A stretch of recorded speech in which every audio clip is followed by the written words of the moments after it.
And I will strike down upon thee with great vengeance and furious anger those who attempt to poison and destroy my brothers.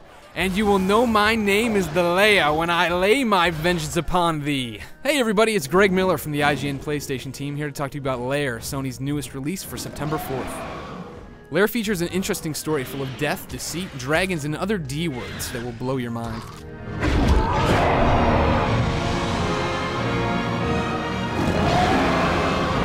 The story revolves around a once peaceful land that worshipped one deity.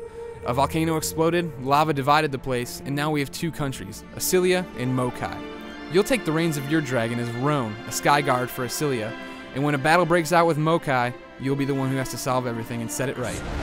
Rise! Mount up, Roan! We have to get to the battle! The Mokai are torching the city! I can't believe the range their catapults have!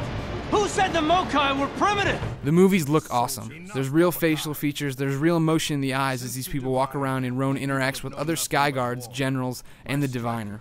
At times the gameplay can knock your socks off too, whether it's your dragon crisscrossing a bridge or just coming in low over the ocean. It has the possibility to look great. From a pure entertainment standpoint, you can't forget the sound. This game features an awesome soundtrack full of sweeping scores and some really great voiceover that brings the whole package together and gets you interested in these characters and the story. Ice dragons coming head on! Let's light these savages on fire! Yeah! God help us! Let's smoke these Mokai! Although I have to give Lair props for being one of the first PlayStation 3 games to make you use the 6-axis, the control scheme just doesn't work. The fact of the matter is, rotating your wrist left and right, up and down, in all these other crazy directions just doesn't give you the precision you need to effectively play Lair. I'll set the scene for you. I'm on a bridge. It's the Asilia versus the Mokai. There's guys everywhere. All of a sudden these Tauros, these bull-type creatures get dropped off, and there's rhinos running around, there's dragons in the air. There's hundreds of things going on, and I need to get these Tauros off the bridge and get them to stop killing my men.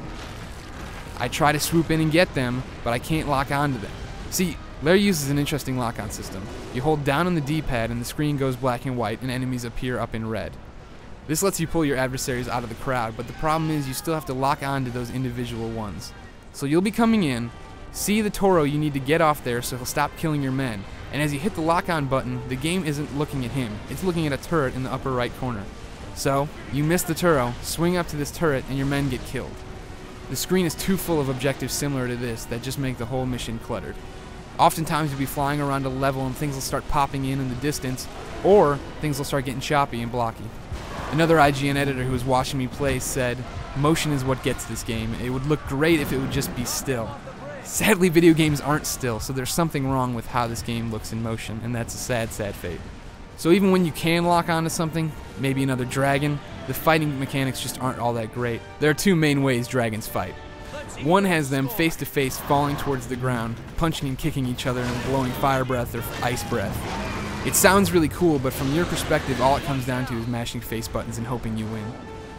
The other method involves your dragon flying up alongside another dragon, so now you're staring at both their asses, and you have to wave your 6-axis controller left and right, hoping that you'll be the first one to swing out to the side, swing back, and hit the other dragon, and knock him off. It comes down to the controls just not being responsive. You're waving your arms like an idiot, and the dragon isn't moving, and when he finally does, all he does is lamely bump into another dragon who then drifts off and dies.